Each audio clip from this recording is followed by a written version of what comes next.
वनमाली गदी चाली शिंकी चक्री च नंदकिन श्रीमन्नारायणो विष्णु वासुदेवो विरक्षतु वनमाली गदी चाली शिंकी चक्री च नंदकिन श्रीमन्नारायणो विष्णु वासुदेवो विरक्षतु श्री वासुदेवो विरक्षतु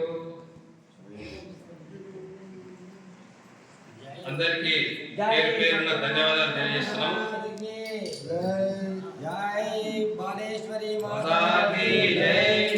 సద్గురు జగన్నాథ స్వామి వారికి జయ రామచంద్ర భగవానికి జయ గిరిధర గోపాల కృష్ణ భగవానికి జయ పవన సుత హనుమానికి జయ రామచంద్ర భగవానికి జయ సద్గురునాథ మహారాజ్ की प्रजा रामचंद्र महाराज की जय.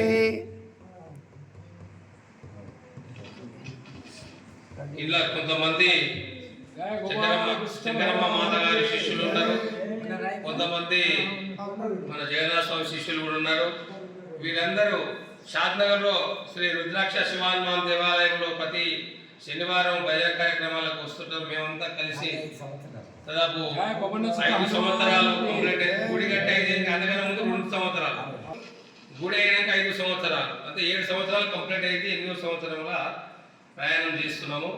అప్పటి నుండి కలిసి మేమందరం కూడా ఒక టీముగా అక్కడ కార్యక్రమాలు, అంటే భజన కార్యక్రమాలు, భక్తి కార్యక్రమాలు 7 సంవత్సరాలు అవుతుంది. మరి కింద 2 ఏళ్ళు చేసినాము. గుడి లేనప్పుడు రేట్ల కింద 2 సంవత్సరాలు చేసినాము. కరోనా కూడా బంద్ చేయలేదు. మనం కరోనా బంద్ అయింది, అందుకని హరినామ సంకీర్తన ఆ గురుదేవుల దయ వలన యొక్క మహాత్ముల యొక్క ధూళి మనపై తగిలింది కనుక ఈ దైవ కార్యంలో మరి ఈ రాత్రి ఈ సీక్రెట్లో ఈ 2-3 గంటల టైంలో నిద్ర కాసి మరి పూర్వజన్మ సుకృతం ఉంటేనే ఈ కార్యక్రమాలకు వస్తాం. కానీ మరి ఆ పుణ్యం లేకుంటే ఈ పుణ్యం ఎట్లా దొరుకుతుంది? రాదు. ఎంతో మంది ఉన్నారు ఇక్కడెక్కడో, మరి వాళ్ళకంతా ఈ పుణ్యం దొరకదు. ఈ పుణ్యం ఎలాంటిదంటే మానవ జన్మ వచ్చిన దానికి ఈ యొక్క జన్మ సార్థకతను తెలుసుకోవడానికి యొక్క ప్రయాణము, దాంట్లో ఇది ఒక మార్గం, ఇది ఒక త్రోవ మనం ప్రయాణం చేస్తున్నాము. మరి తామరాకులో చాలా మధురంగా మన మకరందం ఉంటుంది. తామరాకులో కప్పలు తామరాకు మీద, తామర పువ్వు మీద పడుకుంటాయట. దానికి సారాంశం అనేది తెలియదు కప్పకు.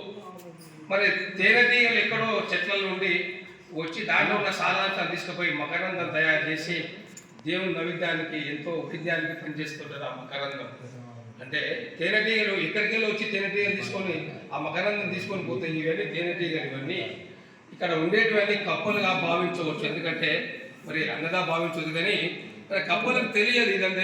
దీంట్లో ఉన్న సారాంశం తెలుసుకోవాలి. మరి జన్మ, మానవ జన్మ దొరకడం దుర్లాభం. ఈ మానవ జన్మ ఎన్ని పుణ్యాలు చేస్తానో, ఎన్ని దాన ధర్మాలు చేస్తానో, మరి జీవులు 4 లక్షల జీవరాశులు ఉన్నాయి. మరి అన్నిటికీ స్వేచ్ఛ ఉందా? ఎప్పుడు ఎంతో భయంతో బతుకుతున్నాయి. ఎప్పుడు ఏం జరుగుతుందో, ఎప్పుడు ఏ రకాడు వస్తాడో, ఎప్పుడు ఏ ఆడతాడో, తల్లి దస్తుందో పిల్ల దస్తుందో తెలియదు. ఏ జీవి కానీ స్వేచ్ఛ లేదు. మానవ జీవి ఎంత స్వేచ్ఛతో బతుకుతున్నాడు. మరి యొక్క చంద్రమండలం కూడా పోతున్నారు. మరి ఏదైనా చేయగలుగుతున్నాడు మానవుడు. మాధవుడు ఎట్లా అవుతాడంటే ఒక రోడ్డు ప్రయాణం చేస్తే మాధవుడుగా మారడానికి కష్టాలు ఉన్నాయి. మరి రాముడు కూడా మానవుడే పుట్టాడు, కృష్ణుడు మానవుడే పుట్టారు. ఈ గురువులంతా కూడా మనలాగానే అవతరించారు, సద్గురువులు అయినారు. మరి ఇవన్నిటికీ మార్గదర్శకం ఏందయ్యా అంటే గురువు లేకుంటే ఇది కూడా సాధ్యం కాదు. ఇవన్నీ ఈ యొక్క మలినాన్ని పోగొట్టేటి వాడు గురువు ఉంటేనే ఈ యొక్క మార్గదర్శకానికి చూపిస్తాడు. కనుక మన పుట్టినటువంటి బ్రహ్మరాతను తిరగరాసే వాడు గురువు.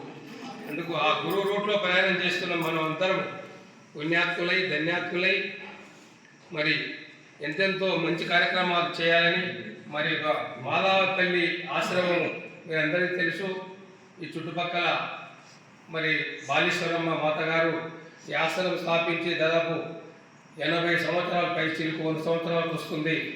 మరి జగన్నాథ స్వామి పరంపరైన ఆ యొక్క ఆశ్రమాన్ని ఎంతో ఉన్నత స్థితికి తీసుకొని మరి వేలాది మందిని శిష్యులను తయారు చేసి మరి వాణిముత్యాలను మట్టిలో మాణిక్యాలను తయారు చేసి ఆ మానీయుడు మరి పరమపదించిన తరువాత ఈ ఆశ్రమము మరి యొక్క కమిటీ అందరూ కలిసి దీనికి ముఖ్య మరి మూలస్తంభం లాగా పీఠాధిపతి శంకరయ్య సార్ గారు మరి మిగతా భక్తులు అందరూ కమిటీ సభ్యులు సత్తయ్య గారు అంజయ్య గారు వీళ్ళ మిగతా భక్తులందరూ శ్రమపడి ఈ యొక్క ఆశ్రయాన్ని నిర్మించి దాదాపు ఒక 100 మంది ఉండడానికి అకామిడేషన్ ఏర్పాటు చేశారు.